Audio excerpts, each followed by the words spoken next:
Buenas tardes. Bien, vamos a hacer el repaso de farmacología. Como ya hemos terminado las clases teóricas, vamos a hacer la parte de gastroenterología. También me mencionó el doctor Villar hacer la parte de antidiabéticos y la parte de hipolipemiantes, ¿ya? El doctor Villar va a hacer el repaso de antibióticos, creo que el día lunes, ¿ya? Bien, miren, entonces en la parte de gastroenterología hay que recordar los diversos fármacos que hemos revisado. En primer lugar tenemos los antiácidos, ¿no es cierto? La principal función de los antiácidos, recuerden, es para controlar los síntomas. El principio de los antiácidos es neutralizar. Recuerden el principio químico: ácido se neutraliza con una base. El ácido clorhídrico se va a neutralizar con estas bases débiles y se va a formar una sal más agua, ¿no? Entonces es neutralizar. Por eso se dan después de las comidas. Después de las comidas. Y solamente son sintomáticos, es decir, calman la molestia, tienen acción inmediata, calman la molestia, sobre todo el ardor, la quemazón que tiene el paciente. Tenemos los tipos locales, y que son los más usados, y ahí está el hidróxido de aluminio y el hidróxido de magnesio, son los que más se emplean. El hidróxido de aluminio y el hidróxido de magnesio van a actuar como antiácidos locales, neutralizando al ácido clorhídrico. Recuerden, el efecto adverso del aluminio es el estreñimiento y del magnesio es la diarrea. Por eso se dan juntos, para neutralizar ese efecto indeseable. Dando juntos se neutraliza ese efecto. ¿Estamos? El que actúa más rápido es el magnesio, tiene acción más rápida. El aluminio, su acción es más sostenida. ¿Estamos? Muy bien. Complementariamente, muchas veces se le da con simeticona, que básicamente lo que hace es calmar la molestia indeseable producida por los antiácidos locales, que es la flatulencia, los eructos, etc. Entonces eso es calmado con este fármaco llamado simeticona, ¿no? Luego tenemos los sistémicos, que son menos usados. Los sistémicos, ahí está el más potente, es el carbonato de calcio. Este es el antiácido más potente, pero no se utiliza porque produce un síndrome, acuérdense, de leche álcali.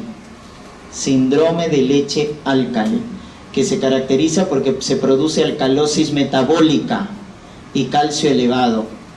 Alcalosis metabólica e hipercalcemia. Por eso no se utiliza, ¿no? Ya está. Al igual que el bicarbonato de sodio.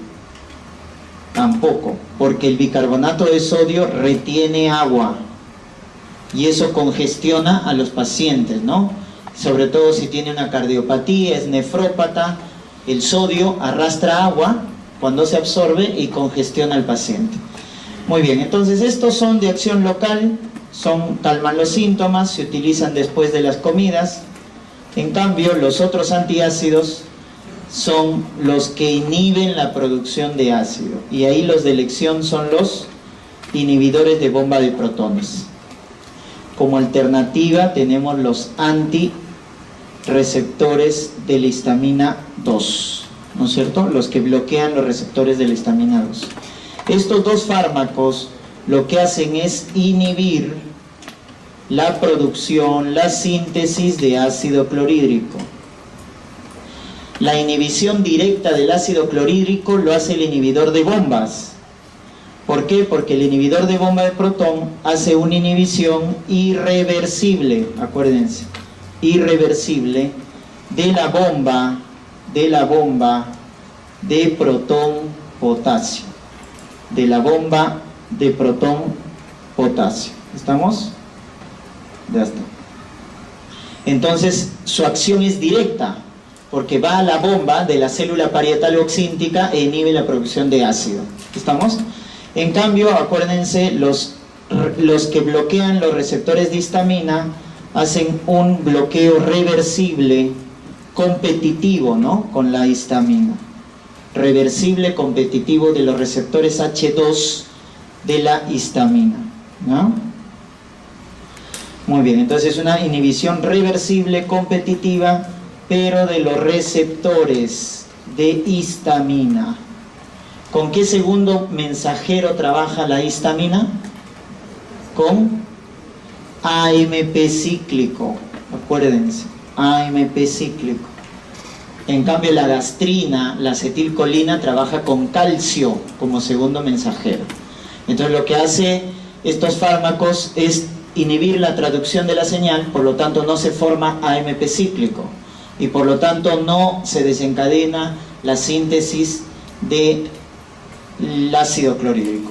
Entonces, ¿quién hace la inhibición directa? Los inhibidores de bomba de protones. ¿Quién hace la inhibición indirecta? Los que bloquean al receptor de histamina. Es una inhibición indirecta porque van al estimulante, no van a la bomba. Muy bien. De los inhibidores de bomba de protones, acuérdense que son profármacos. Necesitan activarse. ¿Y quién lo activa? El pH ácido del estómago. Es por eso que se da en ayunas, porque necesitan activarse con el pH ácido del estómago, ¿no? Y algo importante de su farmacocinética es que se metabolizan con el citocromo P450. Entonces el citocromo P450 va a interaccionar con los inhibidores de bomba. Dos fracciones habíamos mencionado, el 3A4 y el 12-19. El 3A4 y el 12-19. Recuerden que el 3A4 es de las benzodiazepinas y el 12-19 es del clopidogrel, ¿no? Acuérdense esa interacción. Muy bien. En cambio, los inhibidores de los receptores de histamina, ¿no es cierto?, hacen una inhibición indirecta. Y lo más importante era recordar que estos son de menor potencia, porque solo bloquean el 70% de la producción de ácido clorhídrico, mientras que los inhibidores de bomba bloquean, ¿no es cierto?, el 90-95%. ¿Y por qué esa diferencia? Porque los inhibidores de histamina solo bloquean la producción de ácido basal. En cambio, los inhibidores de bomba bloquean la producción de ácido basal y también la producción de ácido estimulada con las comidas. Estimulada con las comidas. Debido a esa diferencia es que los inhibidores receptores de histamina tienen menor potencia, ¿no? Muy bien, el más clásico de los inhibidores está el omeprazol. Su isómero es el esomeprazol. Pero acuérdense los que no tienen mucha interacción con el citocromo, el pantoprazol y el rabeprazol. Estos dos no tienen mucha interacción con el citocromo. Pantoprazol y rabeprazol no tienen interacción como lo hace omeprazol o el esomeprazol. Y de los inhibidores de los receptores de histamina, acuérdense, es el más usado, es la ranitidina, que también tiene interacción con el citocromo. La ranitidina interacciona también con el citocromo, pero el más potente es la famotidina, el más potente, famotidina. Y el que tiene más reacciones adversas es la cimetidina. La cimetidina es el que tiene más reacciones adversas. ¿Estamos? Pero el más usado es la ranitidina, ¿no? Muy bien. Estos dos fármacos, acuérdense, lo empleábamos en enfermedades acidopépticas. Estos dos se emplean en enfermedades acidopépticas, llámese gastritis, úlcera péptica, enfermedad reflujo gastroesofágico. Se emplea los inhibidores de bomba y los inhibidores de los receptores de histamina. Los de elección en estas patologías acidopépticas son los inhibidores de bomba, ¿ya? Son los de elección por su mayor potencia. De las reacciones adversas habíamos comentado que eran bien tolerados, ¿no? Por ejemplo, el omeprazol genera náuseas, vómitos, puede dar cefalea, pero en general son bien tolerados.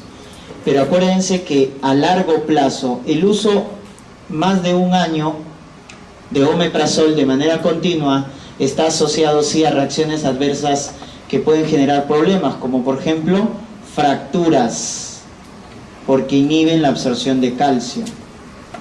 Anemia megaloblástica, porque bloquean la producción de B12. Anemia megaloblástica, porque producen mala absorción de B12. Y acuérdense que también el uso crónico está asociado a tumores gastrointestinales, gastrinomas, tumores gastrointestinales, ¿no? De los inhibidores de los receptores de histamina también pueden dar náuseas, pueden dar diarrea, ¿no? Pero la cimetidina, recuerden, en el varón genera ginecomastia. ¿Por qué? Porque la cimetidina bloquea receptores androgénicos, que son los receptores del varón, ¿no? Androgénicos. Por eso pueden generar ginecomastia, o en el caso de las mujeres, galactorrea. Galactorrea. ¿Estamos? Muy bien. Y luego tenemos los citoprotectores. ¿Quiénes son los citoprotectores? Ahí tenemos dos. Tenemos el sucralfato y tenemos el bismutol. El sucralfato y el bismutol. El sucralfato, acuérdense, tiene una acción directa sobre el lecho ulceroso. ¿Por qué? Porque a pH ácido, menos de 3, forma un gel viscoso que se va a localizar en el lecho ulceroso. En el lecho ulceroso. Y de esa manera protege, ¿no? De esa manera protege. Se debe utilizar antes de las comidas, 1 gramo cada 12 horas, por ejemplo. Antes de las comidas, ¿no? El efecto indeseable del sucralfato, acuérdense que genera estreñimiento. Reacción adversa del sucralfato, estreñimiento. Porque tiene aluminio, ¿no? Tiene aluminio el sucralfato y eso genera estreñimiento. Y ojo que hay que tener cuidado en pacientes con insuficiencia renal, porque el aluminio es tóxico para un paciente que tiene falla renal. Puede generar incluso hasta demencia, el aluminio, en pacientes nefrópatas, ¿no? El bismutol es un citoprotector, no se conoce muy bien su acción, pero aparte de ser un citoprotector el bismutol, tienen que recordarse que este es el antiácido que tiene acción antimicrobiana. Antimicrobiana, es decir, se puede emplear para el tratamiento del Helicobacter pylori, como vamos a ver. Este es el único antiácido que tiene, o citoprotector, que tiene acción contra el Helicobacter pylori. Por eso lo vamos a emplear en la terapia. ¿Cuál es el tratamiento para el Helicobacter pylori? Acuérdense, la primera terapia que se emplea es OCA, omeprazol, claritromicina y amoxicilina. OCA, omeprazol, claritromicina, amoxicilina, por 14 días. Si el paciente es alérgico a la penicilina, cambiamos la claritromicina por metronidazol. Omeprazol, metronidazol y claritromicina. En vez de amoxicilina le damos metronidazol cuando el paciente es alérgico a las penicilinas. Y segundo esquema, la cuádruple terapia: bismutol, omeprazol, metronidazol y tetraciclina, también por 14 días. BOM, bismutol, omeprazol, metronidazol y tetraciclinas. Esa es la terapia contra el Helicobacter pylori, que es necesario tratar a esta bacteria. ¿Para qué? Sobre todo se trata para evitar la recurrencia, la recidiva de las enfermedades ácido-pépticas, sobre todo la úlcera péptica. ¿Estamos? Si me preguntaran, ¿qué fármacos son los que alivian los síntomas de un paciente con acidez, con reflujo, etcétera? Los antiácidos, ¿no es cierto? Son los que calman los síntomas de manera inmediata. Pero luego, ¿quién bloquea la producción de ácido de manera sostenida? Los inhibidores de bomba. ¿Actúan rápido? No, tienen un periodo de latencia. ¿Cuánto es el periodo de latencia del omeprazol? 2 a 4 días. Entonces, ¿se dan cuenta? El que actúa rápido, los antiácidos, que neutralizan. Y luego, ya de forma sostenida, se inhibe la producción de ácido con el omeprazol. Y si lo dejamos así al paciente, que tiene, por ejemplo, úlcera péptica, entonces al paciente le va a calmar los síntomas. Pero cuando deje de tomar el omeprazol o los antiácidos, el paciente nuevamente va a tener los síntomas. O puede, en el peor de los casos, tener complicaciones. Entonces, ¿cuál es el factor más importante de recurrencia? La bacteria. Si no erradicamos la bacteria, el paciente siempre va a tener las molestias de forma recurrente. Entonces, no se trata de controlar los síntomas, sino de que evitar la recidiva, la recurrencia. Y eso es eliminando a la bacteria. Y ese es el principio más importante. ¿Por qué se elimina la bacteria? Miren, la bacteria se contamina, o sea, estamos contaminados porque es transmisión fecal oral.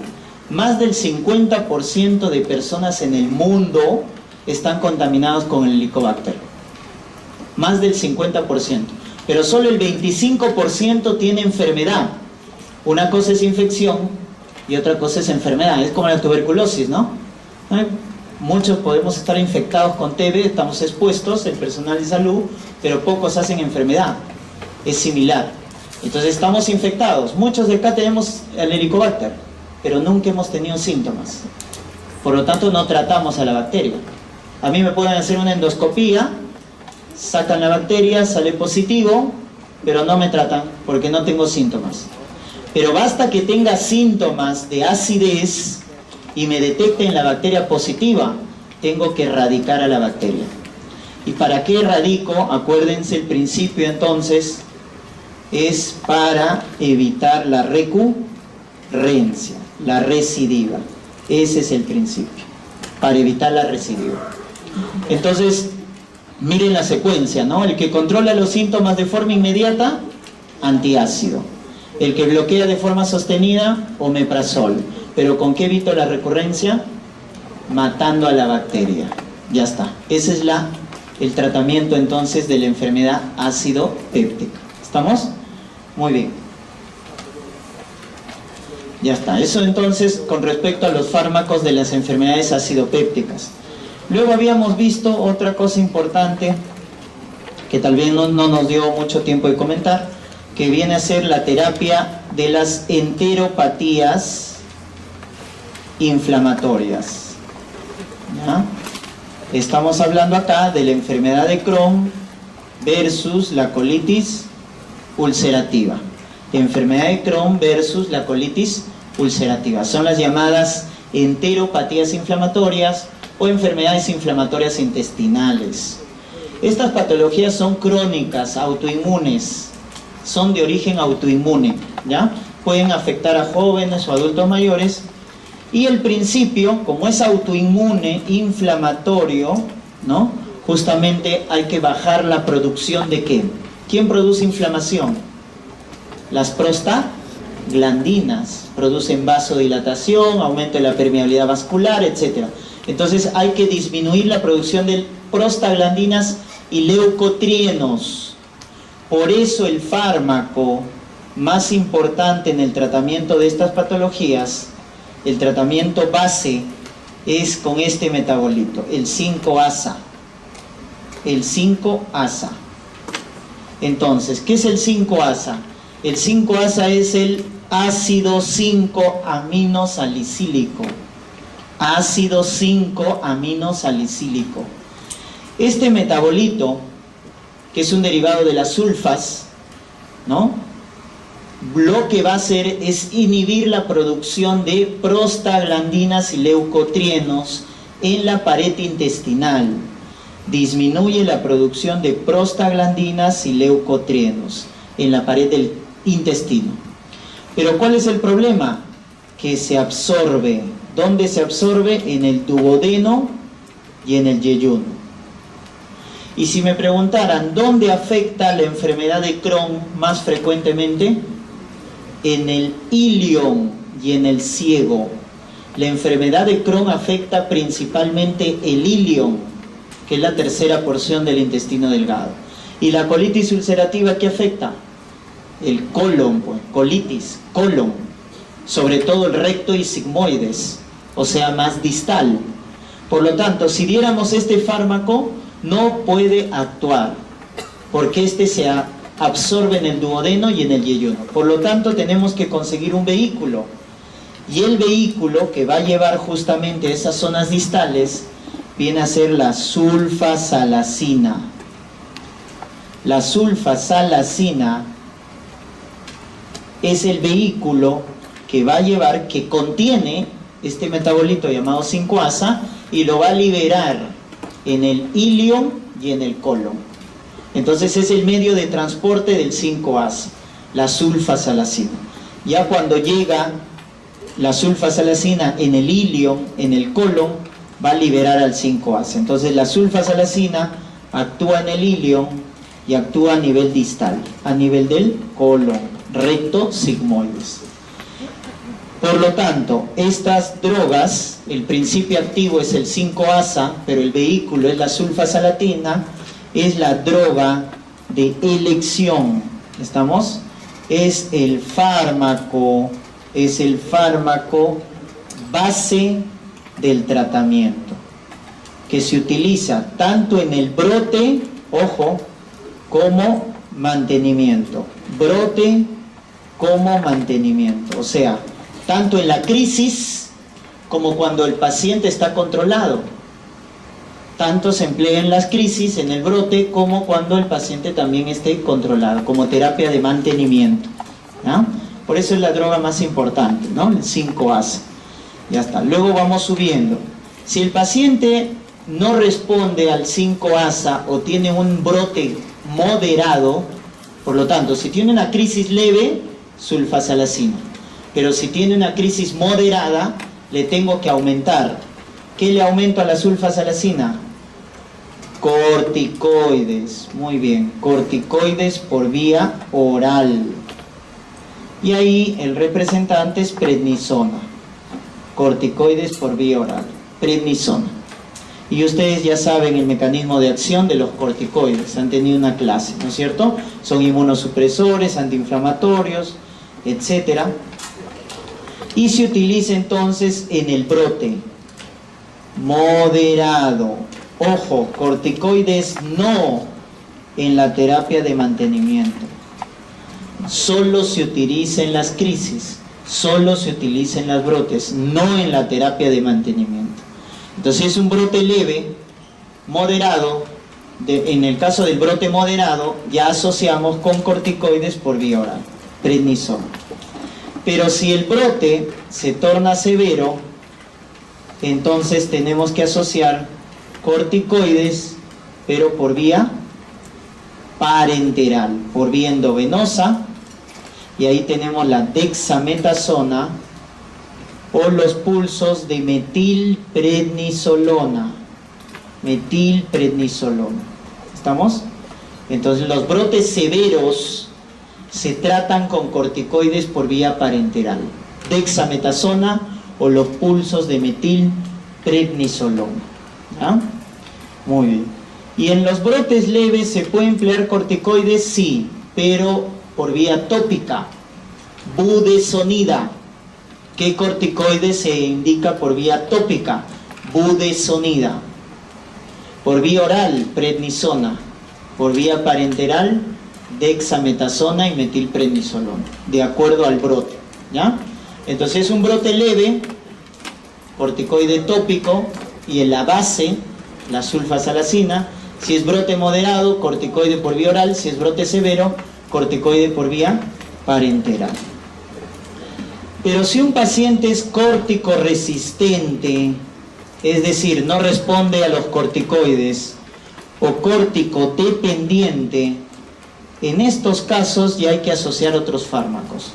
¿Por qué? Porque si ya no responde al corticoide, o el córtico dependiente, que cuando se suspende el corticoide el paciente hace brotes más severas, debemos asociar los inmunosupresores.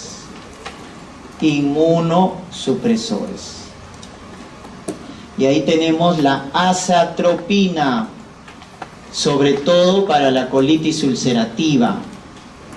El metotrexate para la enfermedad de Crohn. ¿Estamos? Azatropina para la colitis ulcerativa. Enfermedad de Crohn, metotrexate, ¿no? Y uno que ha demostrado buena eficacia, sobre todo en pacientes con colitis ulcerativa, la ciclosporina para colitis ulcerativa. Entonces, estos inmunosupresores se da cuando hay corticoresistencia, corticodependencia. En casos de brotes moderados, severos, porque no responden a los corticoides, y ojo, también se utilizan en la terapia de mantenimiento. ¿Quiénes se utilizan en terapia de mantenimiento? La sulfasalacina y los inmunosupresores. ¿Quién no se utiliza en terapia de mantenimiento? Los corticoides. Los corticoides solo son para los brotes. Brote leve, tópico. Brote moderado, vía oral. Brote severo, vía endovenosa. Ya está. Y cuando ya no responde a ningún fármaco, no responde a la terapia con corticoide, no responde a la terapia con inmunosupresores, el último recurso, acuérdense, es utilizar la terapia biológica. Terapia biológica, cuando no hay respuesta, ¿no es cierto? Y ahí a quién tenemos, a los inhibidores del factor de necrosis tumoral alfa. Inhibidor del factor de necrosis tumoral alfa. ¿Estamos? Y el que se emplea tanto para Crohn como para colitis ulcerativa es el infliximab. Infliximab. Se emplea tanto para la colitis como para la enfermedad de Crohn. ¿Estamos? Una alternativa al infliximab es el adalimumab. Adalimumab, que tiene mejor forma de administración, porque el infliximab se emplea por vía endovenosa, en cambio el adalimumab se emplea por vía subcutánea. Adalimumab, vía subcutánea, en cambio el infliximab endovenosa. Entonces, ¿cuál es la ventaja del adalimumab? Su más fácil administración, ¿no? Es más fácil su administración. Ojo, el infliximab es tanto para Crohn como para colitis ulcerativa, pero el adalimumab es solo para la colitis ulcerativa. El adalimumab solo para la colitis ulcerativa. En cambio, el infliximab es para los dos. Podemos emplearlo en los dos. Si el adalimumab es solo para la colitis ulcerativa, el que es solo para la enfermedad del Crohn es el natalizumab. ¿Y quién es el natalizumab? Inhibidor de las integrinas. Este se emplea para la enfermedad de Crohn. El natalizumab, inhibidor de las integrinas. ¿Quién se emplea para los dos? Infliximab. ¿Quién solo para colitis? Adalimumab. ¿Y quién para Crohn? El natalizumab. ¿Estamos? Y esa es la terapia biológica. El último recurso, cirugía. El último recurso, ¿no? Cuando ya no responde el paciente. Muy bien. Y luego habíamos visto con respecto a la motilidad gastrointestinal, ¿no es cierto? Motilidad gastrointestinal. Ya está. Entonces, en la motilidad gastrointestinal hemos visto fármacos, los llamados prokinéticos. Los fármacos prokinéticos, que vienen a ser los que estimulan la motilidad gastrointestinal. Entonces, uno de ellos son los antidopaminérgicos. Los receptores 2, ¿no? Antidopaminérgicos. ¿Por qué? Porque acuérdense que la dopamina, entonces acá está el intestino, ¿no es cierto? El intestino se mueve el peristaltismo gracias a la acetilcolina. Pero la acetilcolina, que es liberada por el plexo mientérico de Auerbach, tiene un excitador y un inhibidor. ¿Quién es el excitador? El excitador es serotonina, es el excitador. ¿Quién es el inhibidor? La dopamina. La dopamina inhibe a la acetilcolina, inhibe. En cambio, la serotonina con su receptor 5-HT4 estimula a la acetilcolina.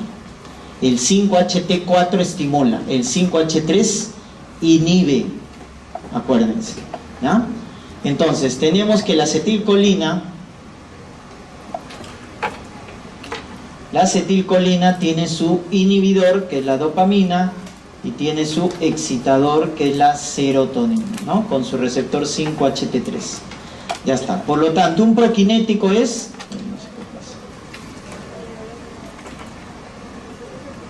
Un prokinético viene a ser los antidopaminérgicos. Y ahí tenemos dos, la metoclopramida y la domperidona. Metoclopramida y domperidona. ¿Cuál es la diferencia? Que la metoclopramida... Vamos a hacer otro esquema, ¿no?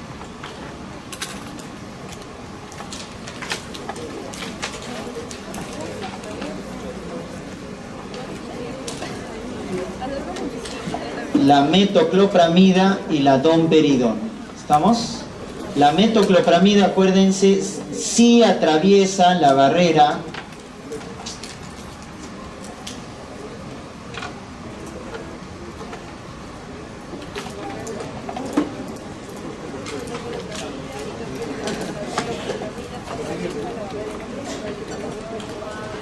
ya está. Entonces estamos viendo los fármacos prokinéticos, ¿no? Les mencionaba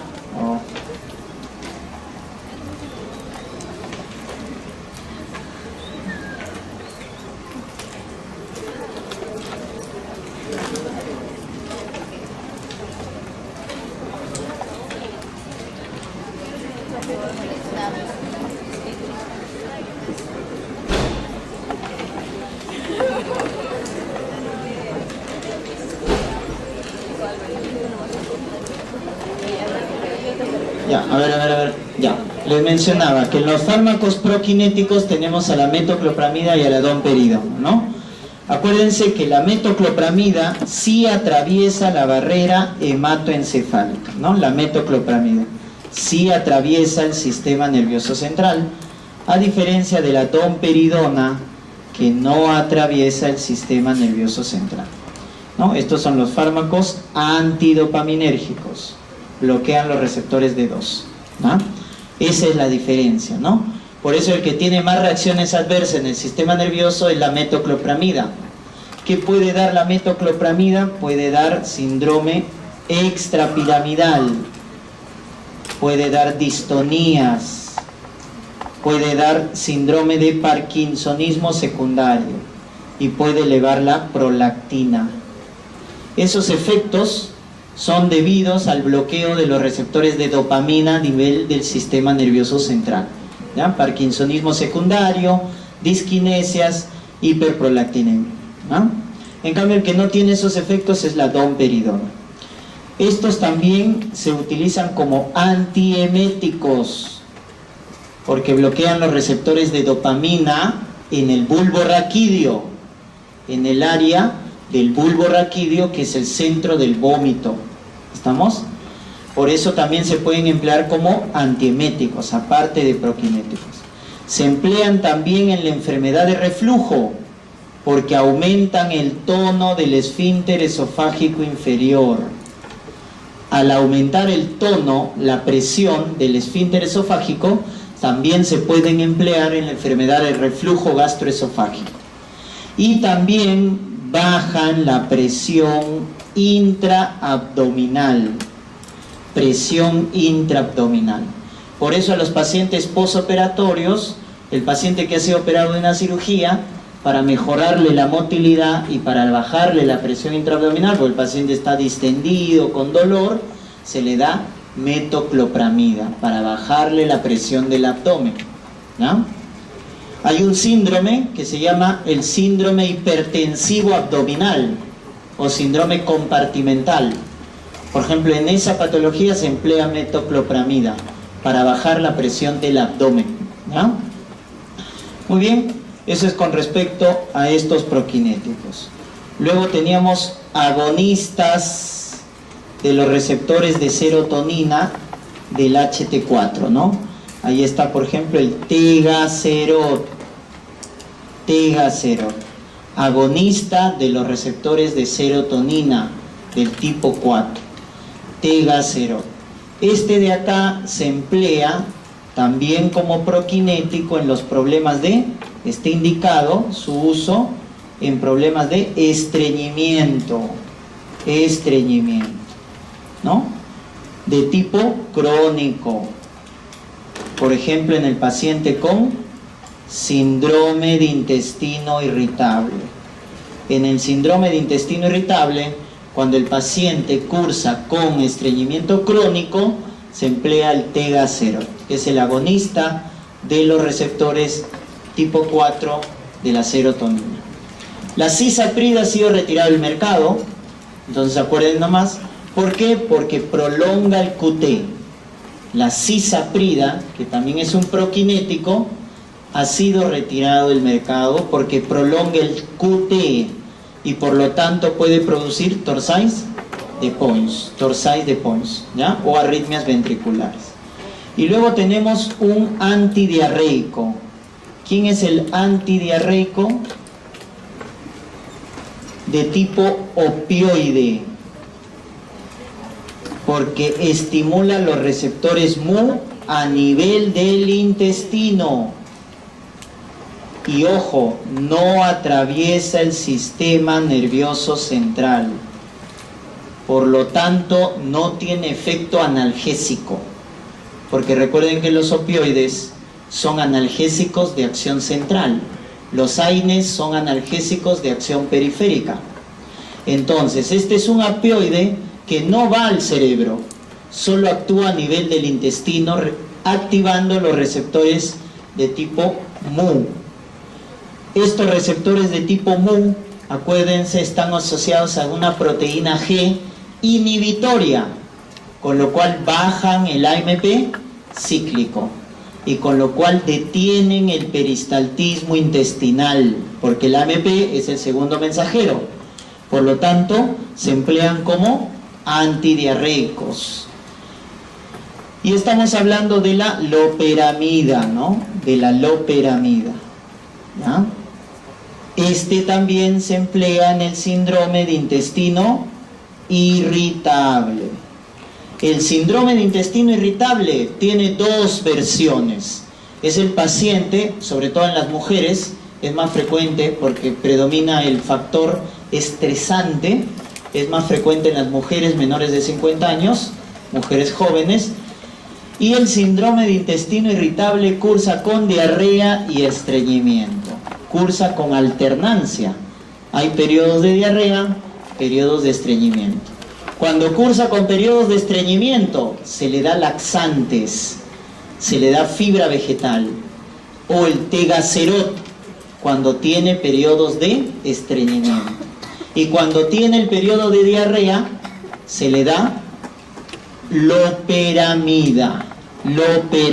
¿Estamos? Entonces, de esa manera tenemos al paciente con el síndrome de intestino irritable, ¿no? Entonces, acuérdense, si el paciente con síndrome de intestino irritable tiene diarrea, se le da loperamida. Si tiene estreñimiento, laxantes o tegacerot. ¿Estamos? Muy bien.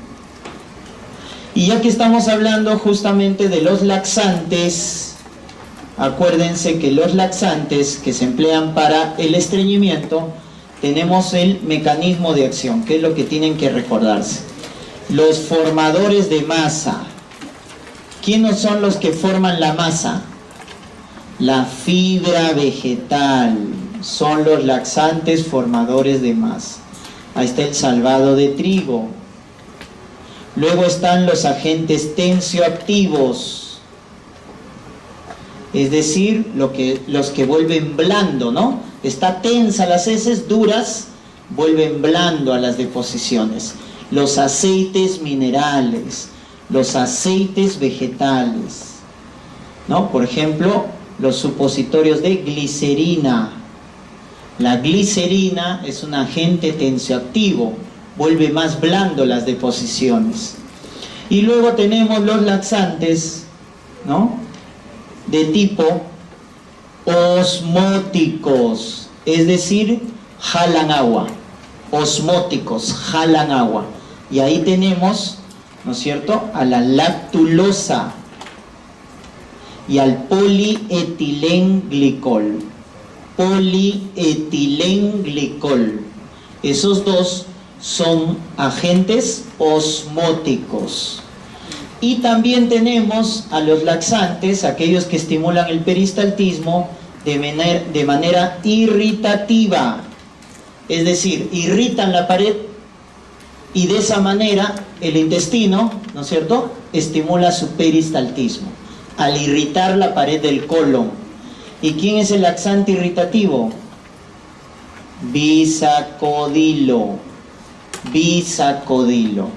Y los derivados de antraquinona. Los derivados de la antraquinona.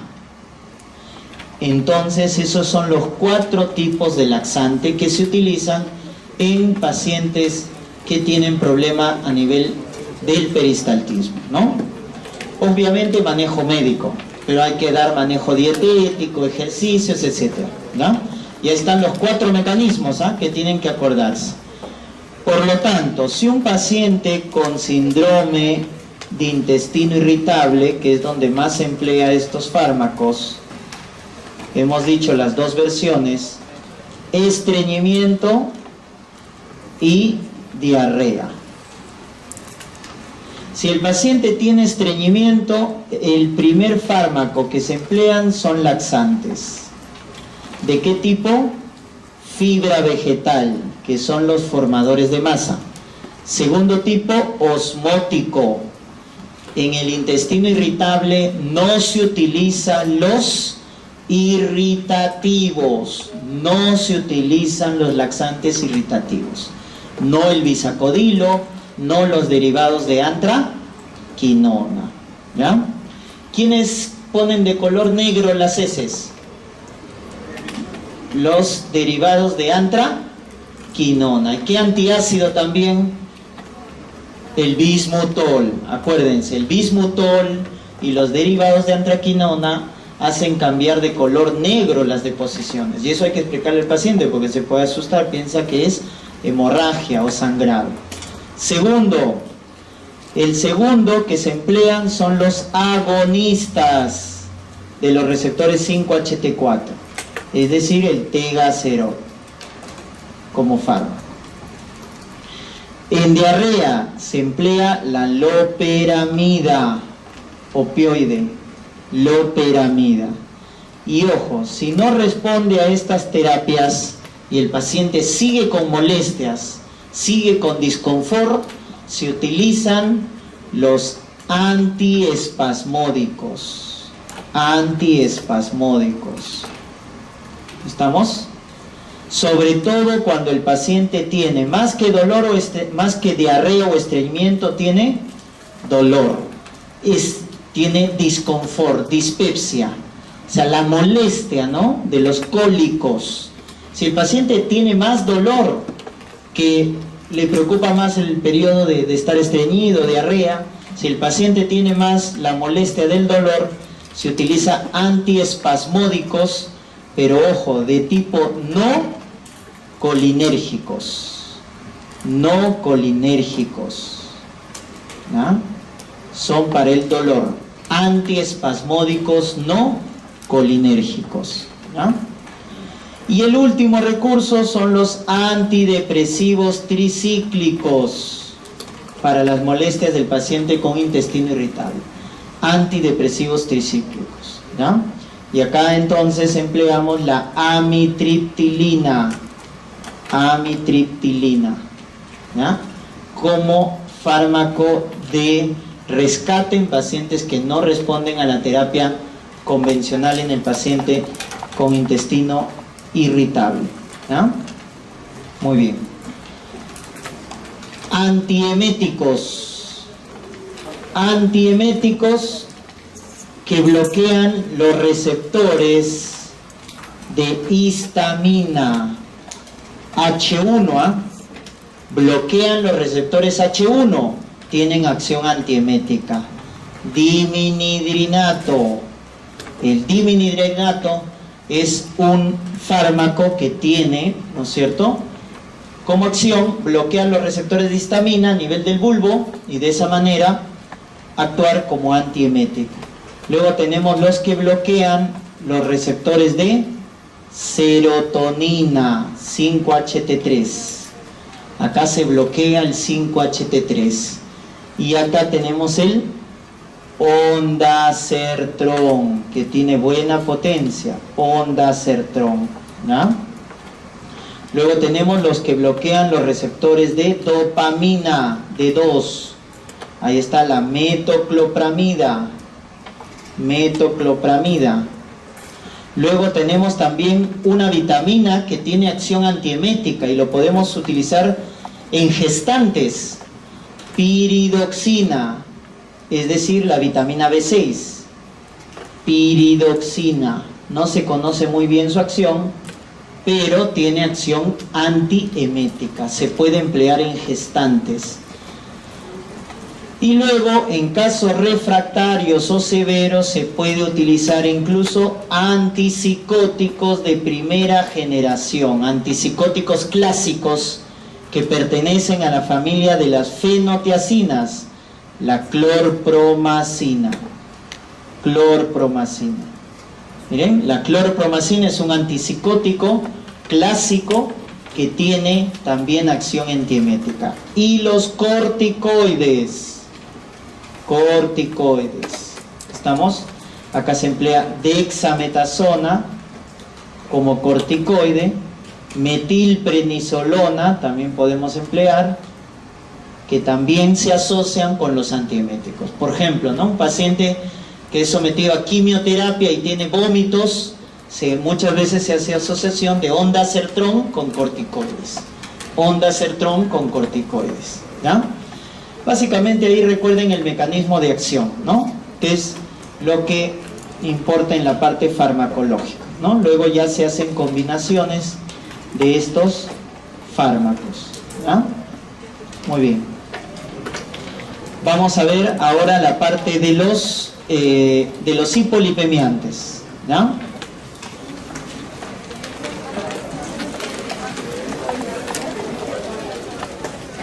Miren, en los hipolipemiantes tienen que recordar que tenemos dos, ¿no es cierto?, dos fármacos, los que bloquean o los que bajan los niveles de colesterol y los que bajan los niveles de triglicéridos.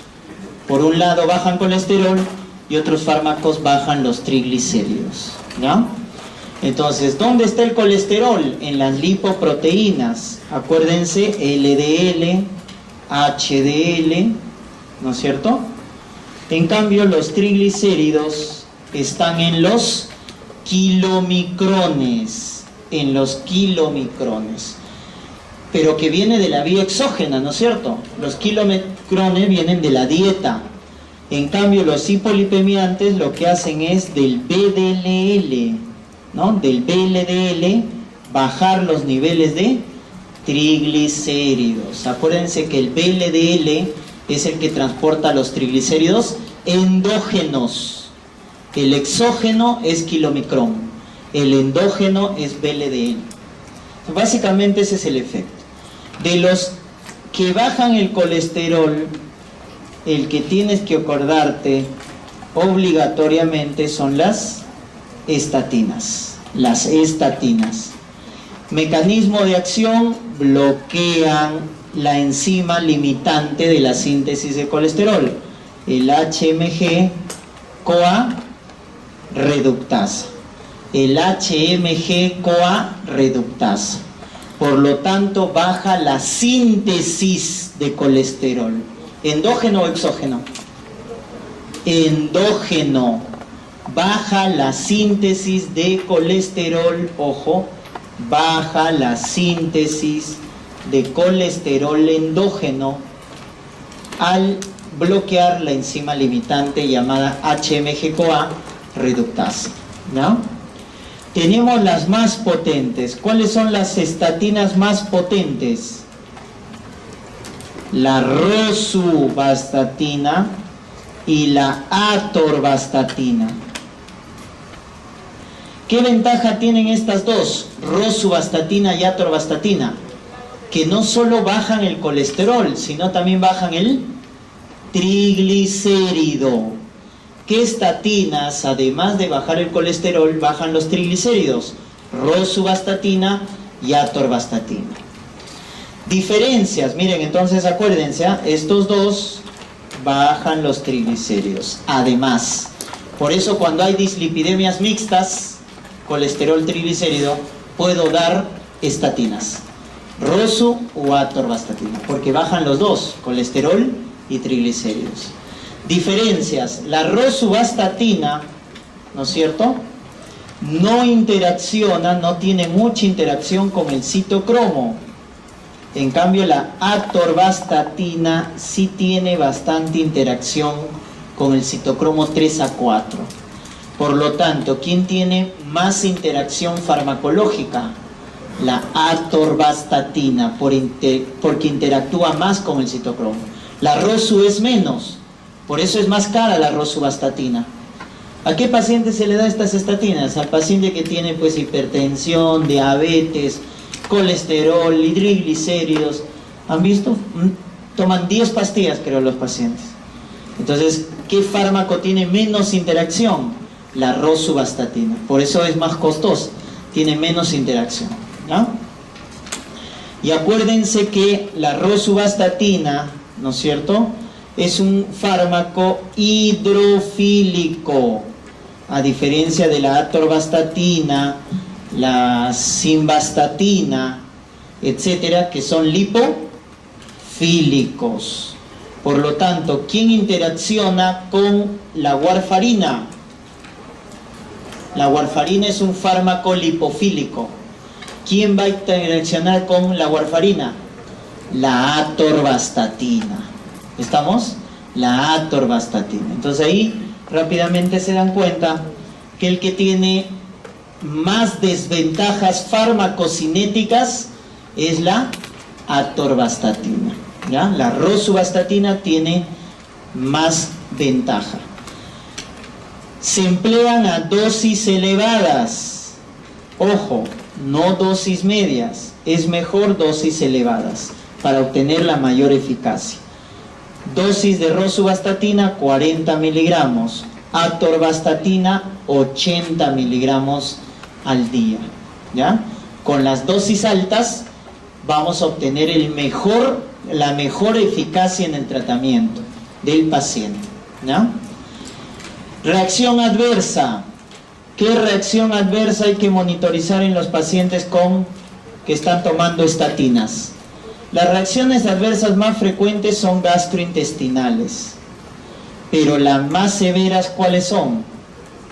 La hepatotoxicidad y la miotoxicidad. La hepatotoxicidad y la miotoxicidad son las más severas, sobre todo la última. ¿Cómo se llama el grado severo de la miotoxicidad? Rhabdomiólisis. Grado severo de miotoxicidad, rhabdomiólisis. ¿Y cuándo aumentamos el riesgo de rhabdomiólisis cuando un paciente está tomando estatinas? Muy bien, cuando se le da con fibratos. Sobre todo, ¿qué fibrato? Gemfibrosilo. Si uno combina estatina con gemfibrosilo, aumentamos el riesgo de rhabdomiólisis. Otro factor, la edad, adulto mayor tiene más riesgo. Otro factor, falla renal, falla hepática, diabético. Acuérdense esas. Falla renal, falla hepática, diabético, adulto mayor o su combinación con los fibratos, sobre todo el ginfibrosilo, aumentan los riesgos de rhabdomiólisis. ¿Cómo monitorizo la hepatotoxicidad? Transaminasas, la más específica, TGP. ¿Cómo evalúo la miotoxicidad? CPK, creatinfosfoquinasa. Por lo tanto, un paciente que está tomando estatinas, hay que hacer controles de perfil hepático y CPK para ver el grado de toxicidad, porque se usan de manera crónica. ¿Estamos? Muy bien.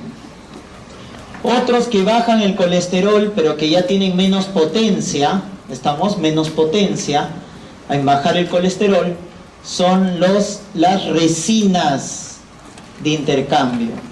Las resinas. Las resinas lo que hacen es unirse a los ácidos biliares. Por lo tanto, al unirse a los ácidos biliares, van a bloquear ¿qué cosa? La absorción de colesterol. Porque ustedes se acordarán que cuando uno se come, ¿no es cierto?, grasa en gran cantidad, ¿quién es el que mejora la digestión de las grasas? Los ácidos biliares, ¿no? ¿Cómo se llama el proceso en fisiología? Emulsificación y luego la formación de micelas. ¿Quién emulsifica y forma micelas? Los ácidos biliares. Entonces, las resinas lo que hacen, ahí está la colestiramina, el colestipol, colestiramina, colestipol, se unen, ojo, a los ácidos biliares primarios y secundarios. ¿Quiénes son los ácidos biliares primarios? El ácido queno-desoxicólico y el ácido cólico. Esos son los primarios. El ácido queno-desoxicólico y el ácido cólico. ¿Quiénes son los secundarios? El litocólico y el desoxicólico. ¿Dónde actúan más las resinas? Con los primarios, con los ácidos biliares primarios, el cólico y el queno-desoxicólico. ¿Estamos? Por lo tanto, al unirse a los ácidos biliares, baja la absorción de colesterol. Y además de eso, aumenta la excreción de colesterol. ¿Por qué? Porque ¿de dónde derivan los ácidos biliares? Del colesterol. Entonces, como las resinas se unen al ácido biliar y hacen que no actúan, que se pierde el ácido biliar, el cuerpo siente que no hay ácido biliar. Por lo tanto, el hígado convierte colesterol en ácido biliar. De esa manera estamos bajando los niveles también de colesterol. Entonces, no solo disminuyen la absorción, sino también aumentan la excreción de colesterol mediante la formación de ácidos biliares. ¿Ya? Muy bien. ¿Dónde se utilizan? En el llamado prurito colestásico. Prurito colestásico. O sea, no solo sirven para bajar el colesterol, sino que también se emplean en el paciente que tiene obstrucción de vía biliar y tiene prurito, tiene escozor, ¿ya? El llamado prurito colestásico. Ahí también se emplean estas resinas para bajar los niveles de colesterol. ¿Y quién también se mete con el colesterol en su absorción? Porque bloquea un transportador del colesterol, S-timibe, el S-timibe, muy poco empleado, ¿no? Entonces recuérdense simplemente del nombre. El S-timibe bloquea la absorción de colesterol, porque bloquea el borde del cepillo del intestino, bloquea el borde en cepillo, sobre todo los canales que dejan absorber al colesterol, el S-timibe, ¿ya? ¿Y quiénes son los que bajan más los niveles de triglicéridos? Los fibratos. Los fibratos. ¿Cómo actúan los fibratos? Estimulando a los receptores PPAR PEPAR alfa. Activan a los receptores PEPAR alfa, que vienen a ser los receptores de activador, de activación, de proliferación de peroxisomas. ¿Qué es PEPAR? Receptor de activación, de proliferación de los peroxisomas. Actúan a nivel nuclear. Hay dos tipos, alfa y gamma.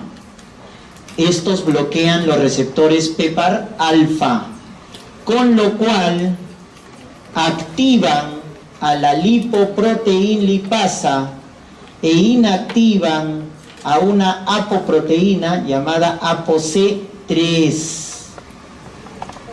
Activan a la lipoproteína lipasa y bloquean, inhiben a la ApoC3, a esta proteína llamada ApoC3.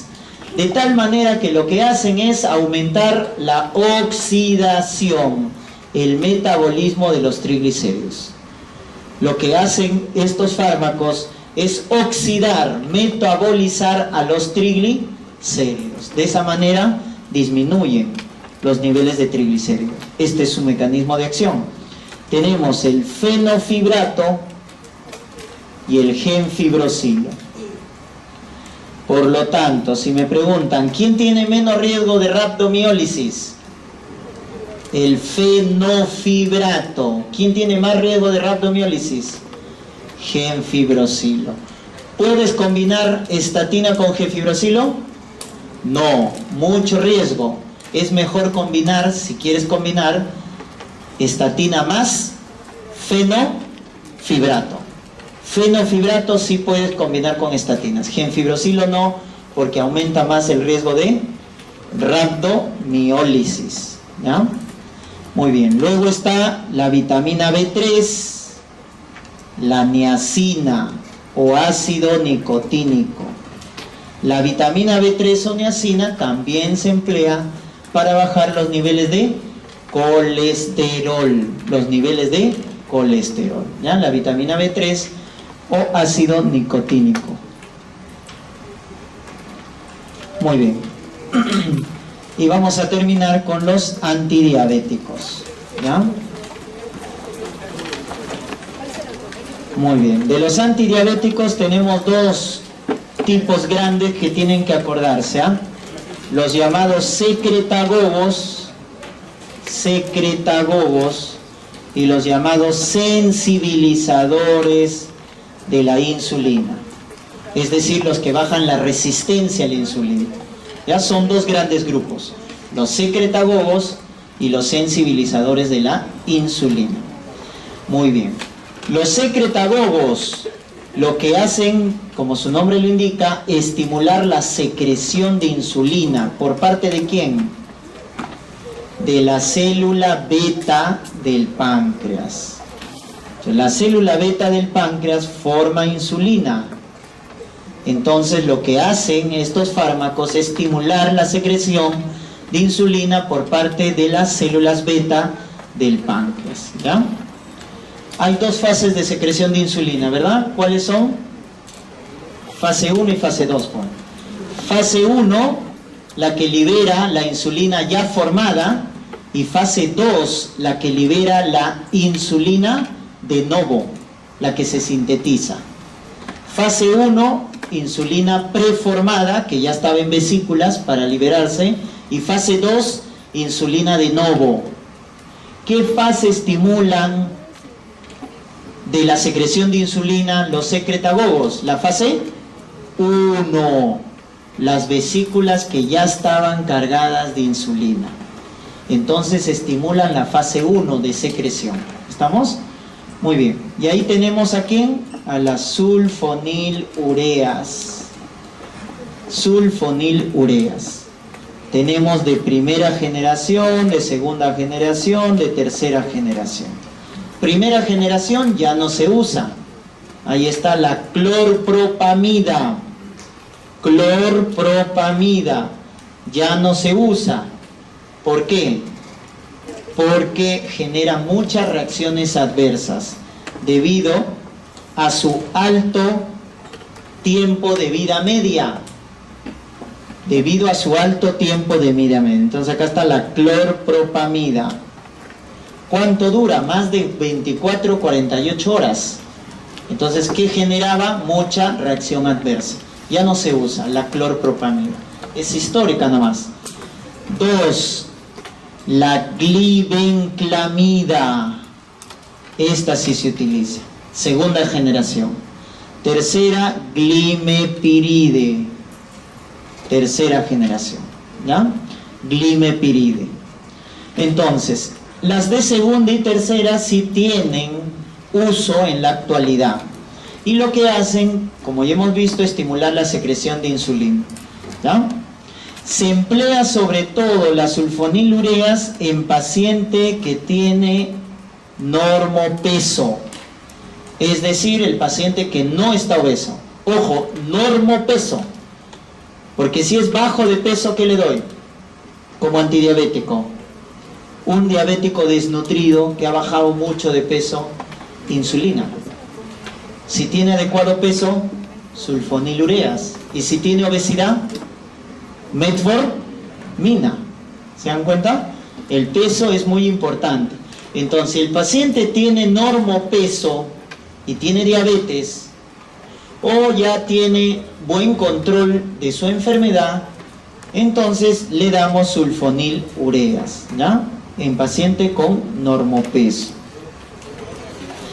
Y acuérdense, su reacción adversa de las sulfonilureas es la hipoglicemia. Son la hipoglicemia.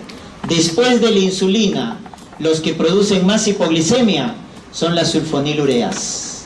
Después de la insulina, los que producen más hipoglicemia son las sulfonilureas. Entonces, ese era el punto negro de las sulfonilureas, que producían mucha hipoglicemia. Entonces, nacieron las meglitinidas.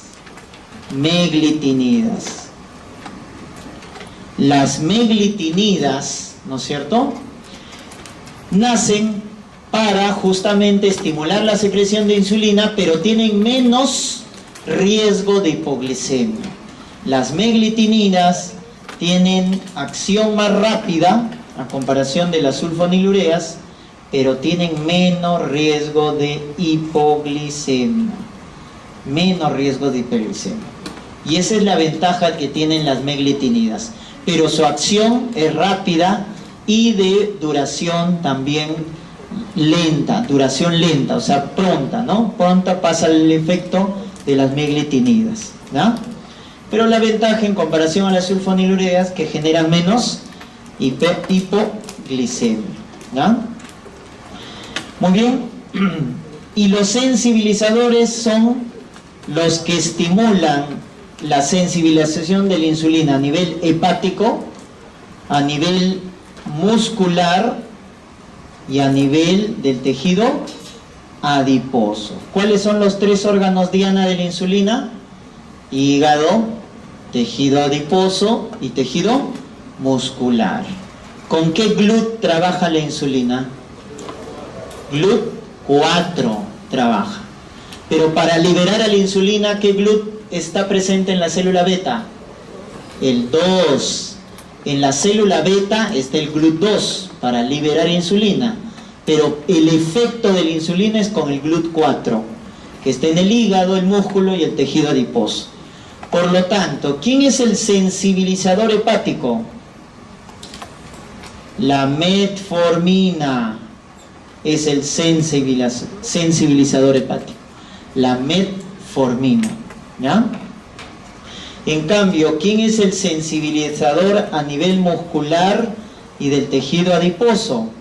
Las glitazonas, la pioglitazona, la rosiglitazona, ¿no? Las tiazolidinedionas. Esas son los sensibilizadores a nivel muscular y a nivel adiposo, ¿ya? Entonces, la metformina lo que hace es bloquear sobre todo la gluconeogénesis a nivel hepático. la gluconeogénesis a nivel hepático. Ese es el principal efecto de la metformina, la gluconeogénesis hepática. Un paciente diabético tiene la glucosa alta, ¿no es cierto? Después de comer o en ayunas. En ambos. Recuerden, la diabetes es hiperglicemia sostenida. Come y se le eleva la glucosa. Pero también si no come, la glucosa está elevada. Entonces la pregunta es, ¿por qué un paciente tiene glucosa elevada en ayunas si no está comiendo? Porque el hígado está produciendo glucosa. El paciente diabético tiene glucosa elevada en ayunas porque el hígado y el riñón están produciendo glucosa. Por eso en ayunas tiene hiperglicemia, así no esté comiendo. Entonces, ¿qué fármaco bloquea la gluconeogénesis hepática y renal? La metformina.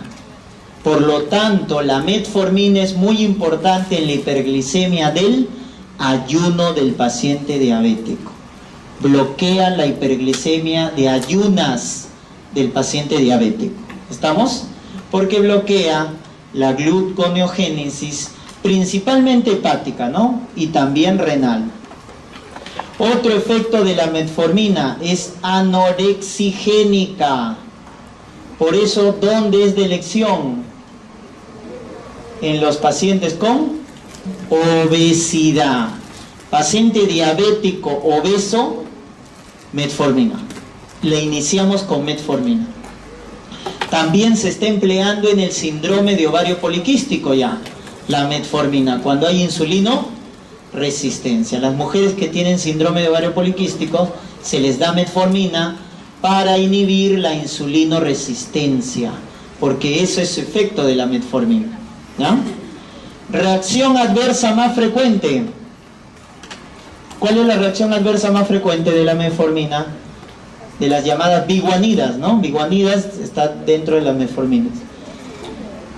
Gastrointestinales, dispepsia, diarrea es la reacción adversa más frecuente. Pero esta es la pregunta de examen, ¿no es cierto? ¿Cuál es la más severa? ¿Cuál es la más severa? Acidosis láctica. Es la más severa. Produce acidosis láctica. Es la complicación más severa, pero rara. Acidosis láctica. Por lo tanto, está contraindicado el uso de metformina ¿en qué casos? En casos de hipoxia. Porque cuando hay hipoxia, ¿qué aumenta la producción? ¿De quién aumenta? De ácido láctico. Entonces, si un paciente está en hipoxia y le das metformina, produce más ácido láctico y puede morir por una acidemia metabólica. ¿Qué pacientes están en hipoxia? Insuficiencia respiratoria grave. ¿Qué otro está en hipoxia? Insuficiencia cardíaca grave. Paciente en shock. Paciente en sepsis. Cuando está en esas condiciones el paciente, o sea, inestable, está contraindicado el uso de metformina. Si el paciente está séptico, chocado, falla cardíaca, falla respiratoria grave, está contraindicado el uso de metformina por ese efecto. ¿Estamos? Muy bien.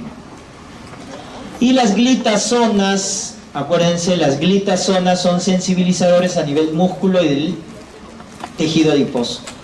Activan a los receptores PPAR gamma. PPAR gamma. Los fibratos al PPAR alfa. Las glitazonas al PPAR gamma. Receptor de activación de proliferación de peroxisomas gamma.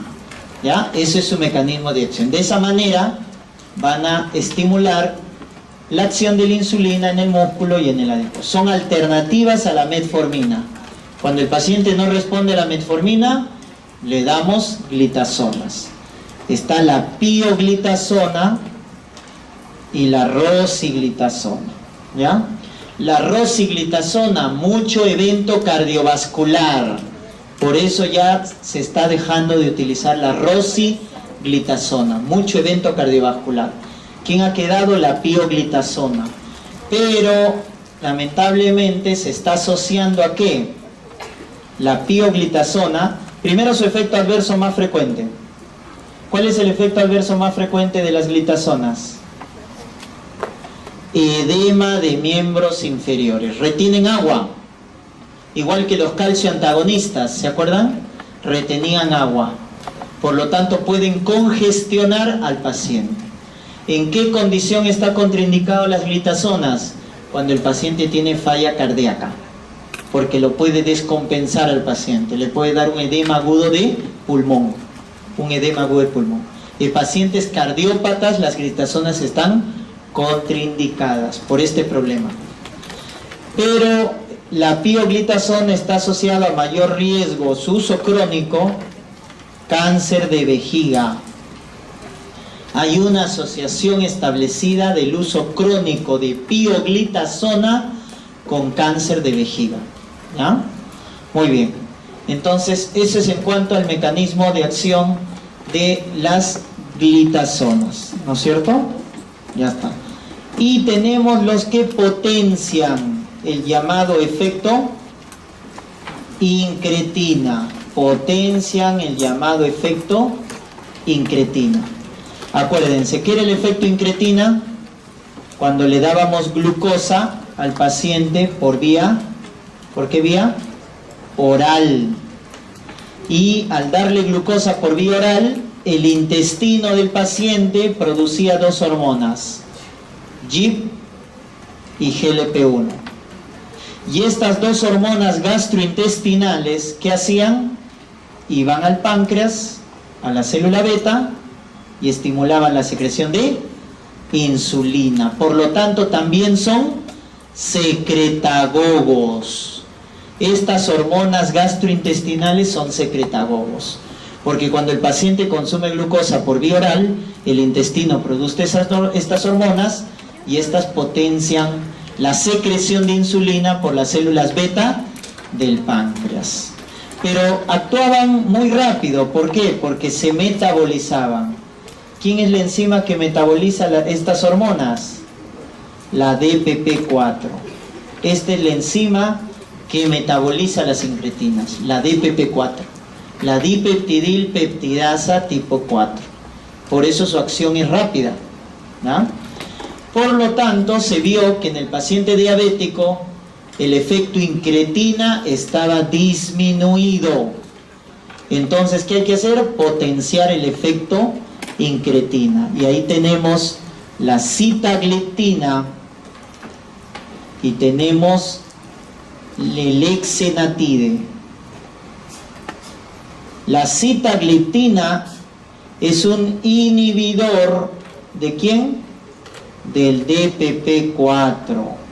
Y el lexenatide es un análogo de GLP-1. Y de esa manera potenciamos la acción de las incretinas. Ojo, son secretagogos, junto con las sulfonilureas, junto con las meglitinidas. Estos fármacos son secretagogos. ¿Estamos? Muy bien. La sitagliptina se da por vía oral.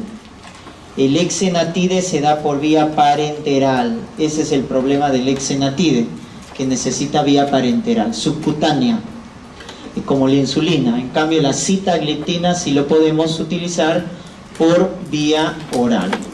Ojo, la sitagliptina podemos utilizar en monoterapia o combinado. En cambio, el lexenatide nunca en monoterapia. Se da siempre combinado. La única que podemos dar de los que potencian efecto incretina como monoterapia es la sitagliptina.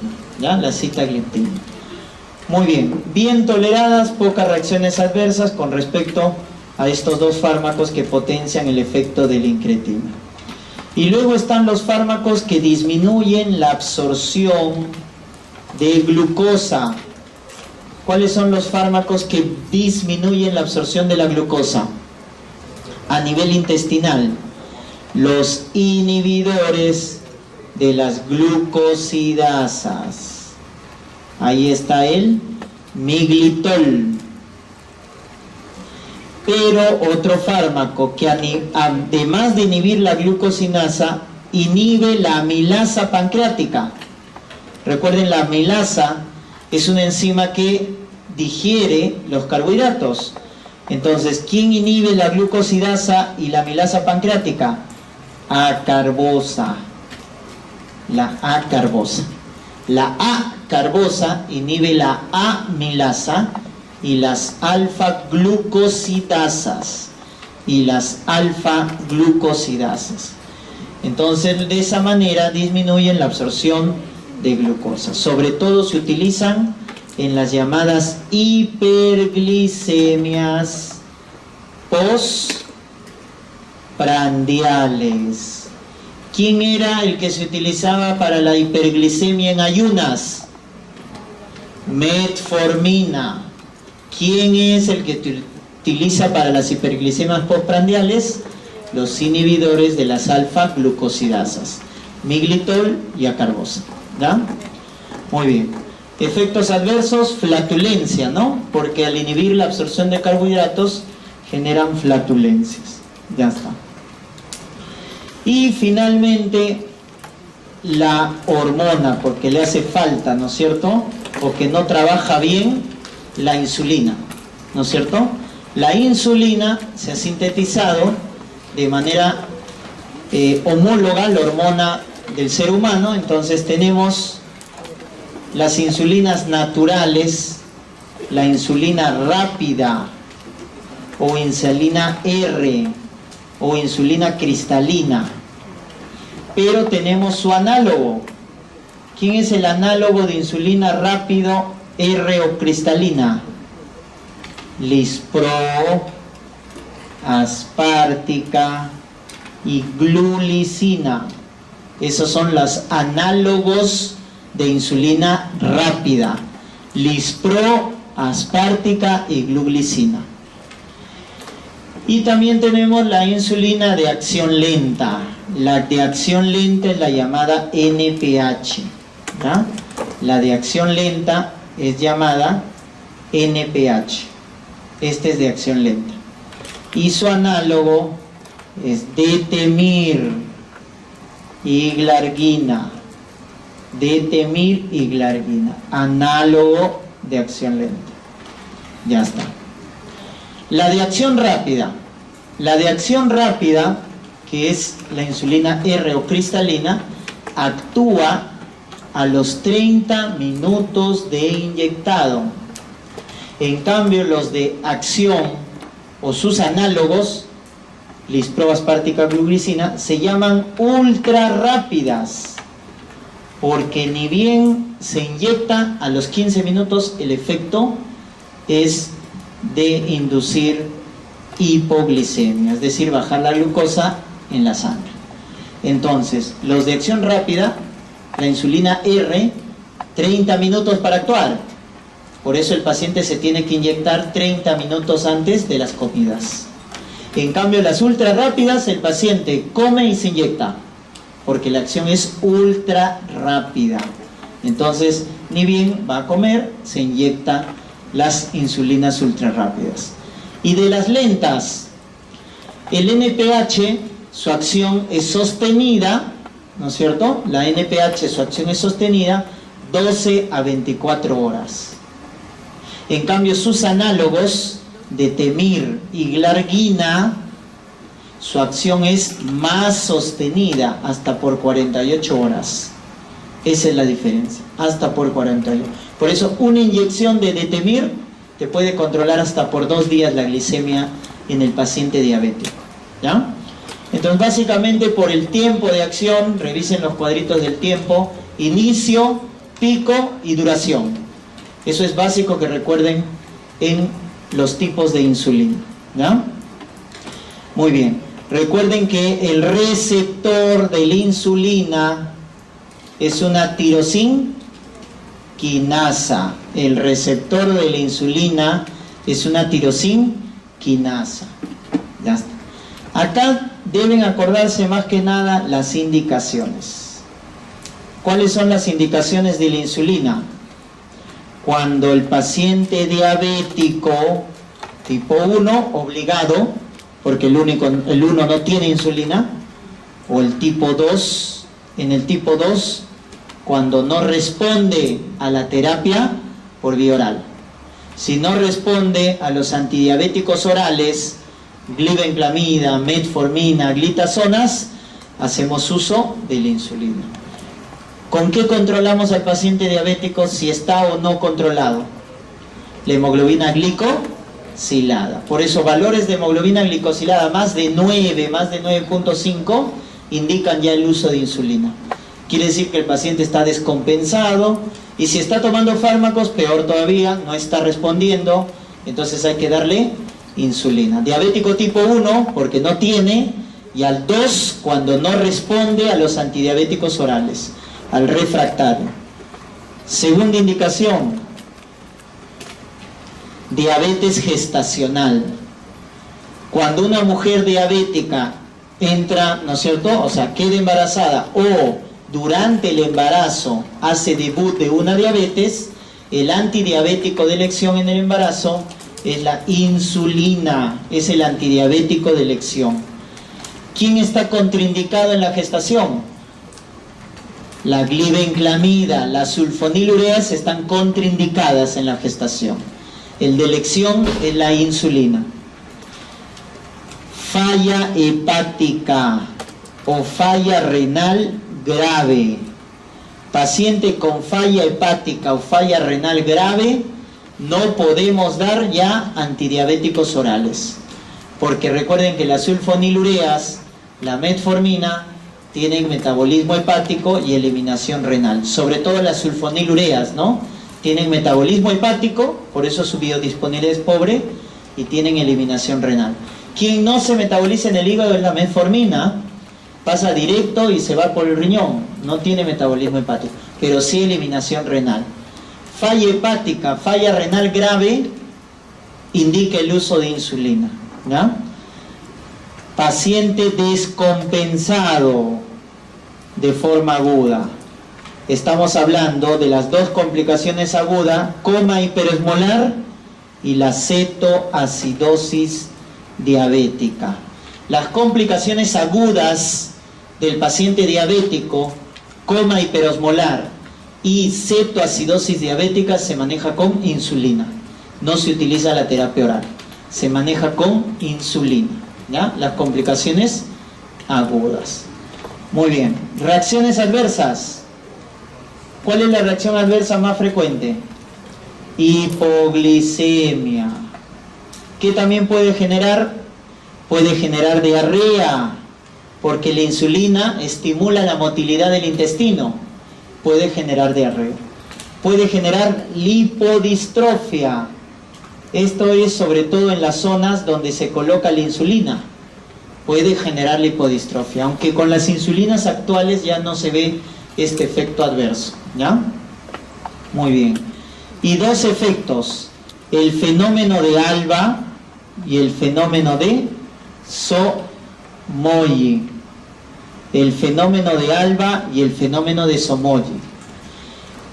En ambos casos, el paciente se va a levantar con hiperglicemia. El paciente amanece, ¿no es cierto?, hasta 8 de la mañana, amanece con hiperglicemia, en ambos casos. Entonces, el paciente se coloca insulina en la noche, pero amanece hiperglicémico. Pero son de dos tipos. En el primer tipo, en el fenómeno de Alba, es porque el sueño ha inducido, ¿qué cosa? El sueño, ¿qué hormona estimula? La GH, la hormona de crecimiento, ¿no? Por eso los niñitos que duermen más, crecen más, ¿correcto? Porque se libera más GH, ¿no? El dormir estimula la secreción de hormona de crecimiento. Ya está. Ya no me mire mucho. Aumento de GH. Entonces es por el sueño, aumenta la secreción de GH, y la GH ¿qué induce? ¿Qué va a inducir la GH? Hiperglicemia. Entonces es porque el sueño del paciente hace mucha secreción de esta hormona que es la GH, y esta va a inducir hiperglicemia.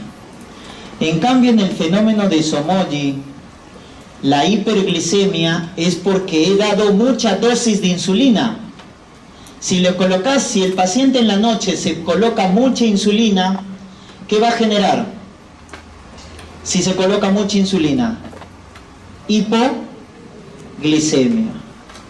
Y como genera hipoglicemia por mucha dosis, se liberan hormonas contrarreguladoras, cortisol, catecolaminas, etc. Porque le diste mucha dosis.